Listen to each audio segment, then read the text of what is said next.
नमस्कार प्यारे साथियों, टॉपर गाइडेंस के यूट्यूब चैनल में मैं आपका हार्दिक स्वागत करता हूं, अभिनंदन करता हूं। हम आज जीके के टॉप 20 क्वेश्चंस को डिस्कस करेंगे, साथ ही साथ अन्य विकल्पों का भी आवश्यक विश्लेषण करेंगे। तो चलिए स्टार्ट करते हैं आज जीके के टॉप 20 क्वेश्चंस।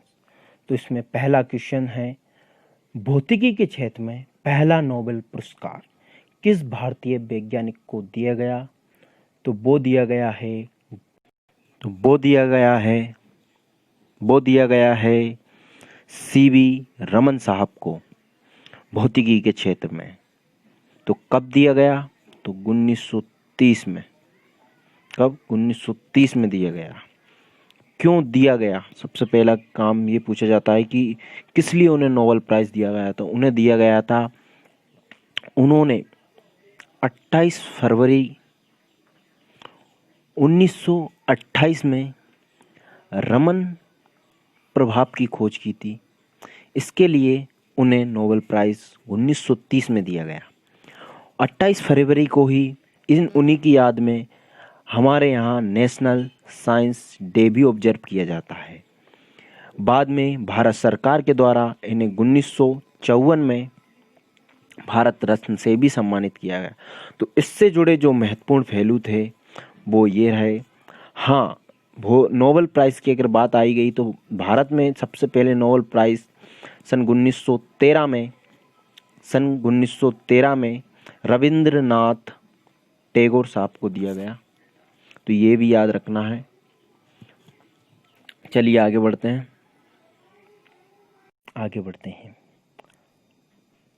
क्वेश्चन नंबर 2 है, भारतीय लोक सेवा के पिता, father of Indian civil services किसे कहा जाता है? तो लॉर्ड कॉर्नवालिस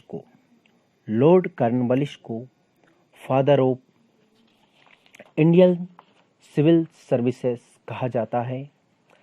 अगर मैं बात करूं लॉर्ड कर्जन की, तो इन्हें हम जानते हैं 1905 के बंगाल विभाजन के लिए जानते हैं, और लॉर्ड बेवेजली को इनकी सहायक संधि के लिए जानते हैं। सरदार पटेल साहब को हम सभी जानते हैं क्योंकि इनको अखिल भारतीय सेवाओं के जनक कहा जाता है। अखिल भारतीय सेवाओं के जनक डॉक्टर सरदार वल्लभ भाई पटेल को कहा जाता है। चलिए आगे चलते हैं अगले क्वेश्चंस पर। तो अगला प्रश्न है क्वेश्चन नंबर 3, ऑक्सीजन का परमाणु क्रमांक कितना है? तो ऑक्सीजन का जो परमाणु क्रमांक है वो है 8। क्या है?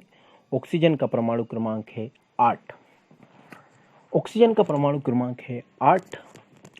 साथ ही अगर मैं बात करूं ऑप्शंस की, तो उसमें जो 5 है वो किसका है? बोरोन का। 6 है कार्बन का। 7 है नाइट्रोजन का। 8 है ऑक्सीजन का। 9 है फ्लोरीन का। 10 है नियोन का। अब रह गए 1, तो भैया 1 भी देख लो। 1 हाइड्रोजन का है, 2 हीलियम का है, और 3 लिथियम का है, और 4 है बेरिलियम का। तो ये आप अपनी कॉपी में साथ के साथ नोट करते चलें। क्वेश्चन नंबर 4 है, किस ग्रह को बिग ब्लू प्लेनेट कहा जाता है? तो वरुण को नेपच्यून को बिग ब्लू प्लेनेट कहा जाता है। आप सभी इस बात को बहुत अच्छी तरीके से जानते हैं कि ब्लू प्लेनेट पृथ्वी को कहा जाता है। पृथ्वी को ब्लू प्लेनेट कहा जाता है, नीला ग्रह, क्योंकि ये जब आसमान से देखते हैं तो बहुत अधिक पानी होने के कारण नीला दिखाई देता है, इसलिए इसे नीला ग्रह कहा जाता है। अगर मैं इन ऑप्शंस की बात करूं, विकल्पों की, तो शुक्र दिया है। इसको इवनिंग स्टार और मॉर्निंग स्टार तो कहा ही जाता है। साथ में पृथ्वी की जुड़वा बहन भी कहा जाता है, जुड़वा जो सिस्टर है वो भी कहा जाता है। सबसे अधिक जो गर्म ग्रह है वो भी शुक्र ही है, सबसे अधिक गर्म ग्रह वो शुक्र है। साथ ही साथ अगर मैं बात करूं हमारी पृथ्वी की, तो ये पृथ्वी हमारी आकार के हिसाब से 5वें नंबर की, किसके हिसाब से, आकार के हिसाब से 5वें नंबर की, जबकि सन से दूरी के हिसाब से 3रे नंबर पे है। तो मैं इसका क्रम आपको सिस्टमेटिक बता ही देता हूँ। तो जैसे कि मैं 1 2 3 4 और इसके बाद 5 6 7 और 8 डाल देता हूँ। तो पहला कौन है, बुध, शुक्र, पृथ्वी, मंगल, बृहस्पति, शनि, अरुण और वरुण। आकार के हिसाब से देखूं तो ये है पहला नंबर पे, ये दूसरे पे, तीसरे पे, नंबर 4 पे वरुण, नंबर 5 पे है हमारा पृथ्वी, नंबर 5 पे हमारा पृथ्वी, नंबर 6 पे है शुक्र, नंबर 7 पे है मंगल, नंबर 8 पे है बुध। तो ये इनका सिस्टमेटिक क्रम है। अगर मैं अगले क्वेश्चंस का हम बात कर लेते हैं। तो क्वेश्चन नंबर 5 है, चोल वंश का संस्थापक कौन है? निम्न में से चोल वंश का संस्थापक कौन है? तो विजयालय जो हैं वो चोल वंश के संस्थापक हैं, विजयालय। अगर मैं बात करूं राजेंद्र तृतीय की, तो ये चोल वंश के अंतिम शासक हैं, चोल वंश के अंतिम शासक हैं। अगर मैं बात करूं दंती दुर्ग की, तो वाकाटक वंश के दंती दुर्ग ने वाकाटक वंश की स्थापना करी थी। जो आपको अजंता गुफाएं बनवाई हैं वो भी वाकाटक वंश के शासकों ने बताई हैं, जो कि औरंगाबाद में पड़ती हैं। तो ये आपको याद रखें। बाकी राजा प्रथम को कौन नहीं जानता, चोल वंश के बहुत ही प्रतापी राजा हुआ करते थे। बृहदेश्वर मंदिर, तंजावुर का जो बृहदेश्वर मंदिर है, तंजावुर में बृहदेश्वर मंदिर जो कि तंजावुर में है, बृहदेश्वर मंदिर तंजावुर का इन्हीं ने बनवाया। तो ये अब साथ के साथ जब मैं बोलूं कर रहा हूं तो आप नोट कर लिया करें, बाकी तो कोई दिक्कत ही है नहीं। पहला जानवर जो अंतरिक्ष में गया तो वो एक कुतिया थी, उसका नाम था लाइका। यूएसएसआर ने उस टाइम भेजी थी इसको, क्योंकि रशिया में बोल नहीं सकता, क्योंकि 1991 के बाद इसको रशिया कहा गया, क्योंकि इसका शीत युद्ध समाप्त होने के बाद ये 14 अन्य देशों में बट गया और प्लस एक रूस। तो चलिए आगे बात करता हूं मैं जे स्तंभ कहाँ है। तो जे स्तंभ पड़ता है रायपुर छत्तीसगढ़ में, रायपुर छत्तीसगढ़ में पड़ता है जे स्तंभ। ये आपको याद रखना है, ये काफ़ी इम्पोर्टेंट क्वेश्चन है। साथ ही साथ आपको याद रखना है कि चित्तौड़गढ़ जो कि राजस्थान में पड़ता है, इसमें 2 चीज़ इम्पोर्टेंट है, एक है कीर्ति स्तंभ और दूसरा आप सभी जानते हैं विजय स्तंभ। राणा कुंभा ने बनवाया था। किसने? राणा कुंभा ने बनवाया था। भगवान विष्णु को समर्पित है। ये बातें याद रखनी है। चलिए आगे चलते हैं। यूएसए की संसद का नाम क्या है? तो मेरे प्यारे साथियों, यूएसए की संसद का नाम है कांग्रेस। क्या है? कांग्रेस। अगर मैं बात करूं डाइट की, तो डाइट पर रहते हैं हमेशा जापान के लोग। तो डाइट क्या है? जापान की संसद का नाम। जबकि ट्यूमा है वो है रूस की संसद का नाम। जबकि जातिया बांग्लादेश की संसद का नाम है, बांग्लादेश की संसद का नाम है। कथक एक शास्त्रीय नृत्य है, किस राज्य से संबंधित है? तो मेरे प्यारे साथियों, जो कथक है वो उत्तर प्रदेश से संबंधित है। कहाँ से? कथक उत्तर के नाम से याद रखा था मैंने, कथक उत्तर के नाम से याद रखा है इसे। अगर मैं केरल के फोक डांस की बात करूं, क्लासिकल डांस की अगर मैं बात करूं, तो वह है शास्त्रीय नृत्य केरल का कथकली, बहुत ही इंपॉर्टेंट ज़्यादा है कथकली, और एक है मोहिनी अट्टम।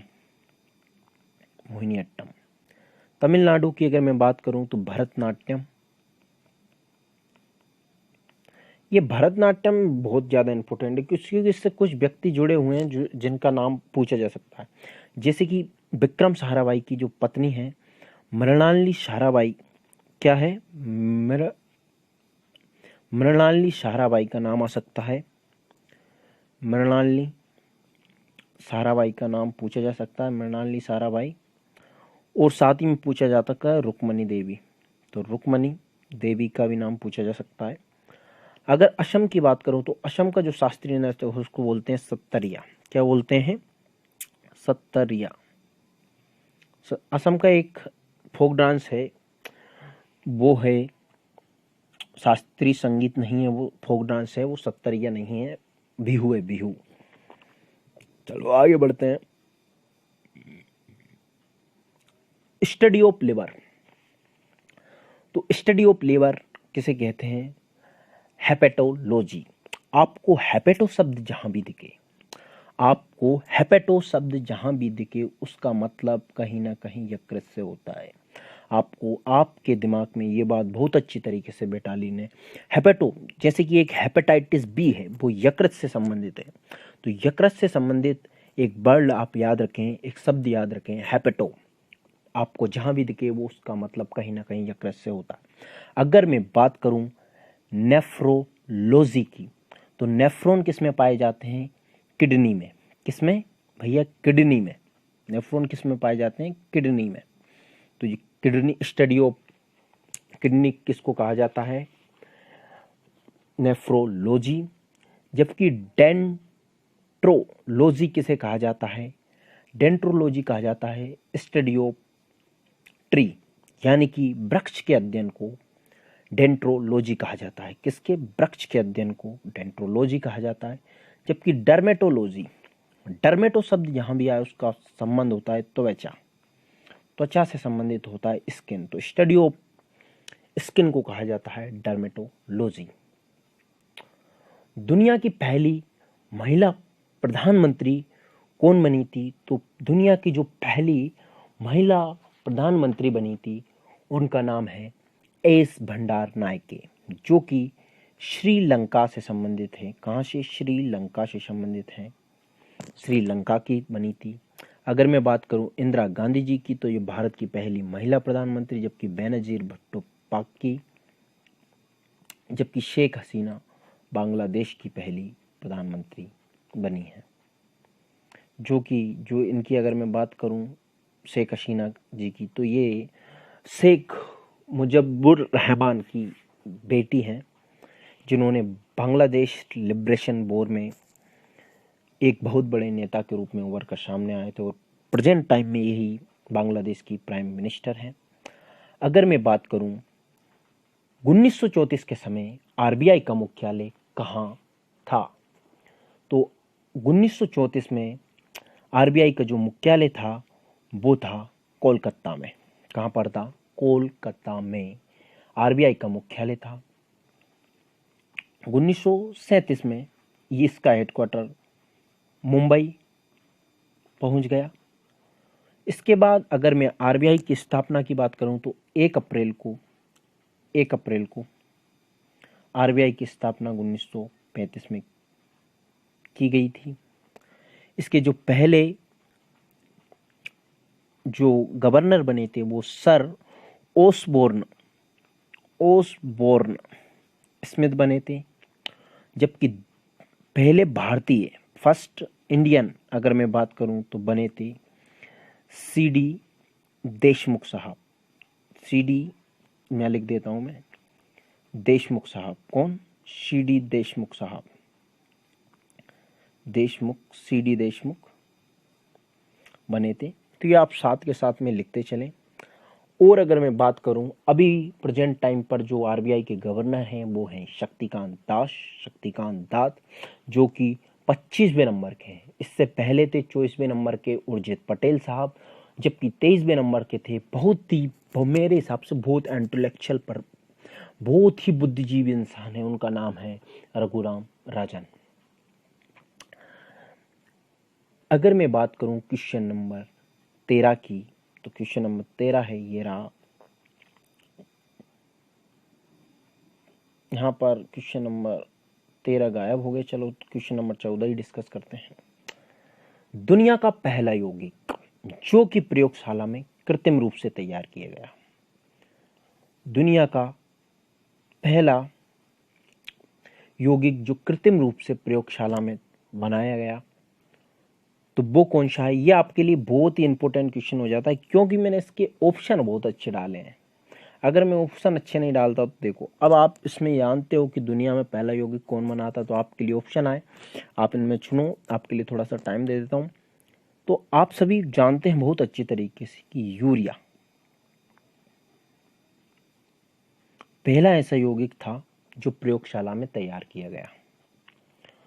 तो आपको मैं इस क्वेश्चन को इसलिए लेके आया, यूरिया इसलिए नहीं लिख के लाया कि आपको यूरिया का फॉर्मूला याद हो जाए, क्योंकि एसएससी का बहुत ही फेवरेट क्वेश्चन हो चुका है। कहीं ना कहीं ये चीज रिपीट हो ही जाती है। तो चलिए आगे बढ़ते हैं। पौधों के रंग के लिए जो जिम्मेदार पिगमेंट है वो कौन सा है, तो आइए आपको बताना है।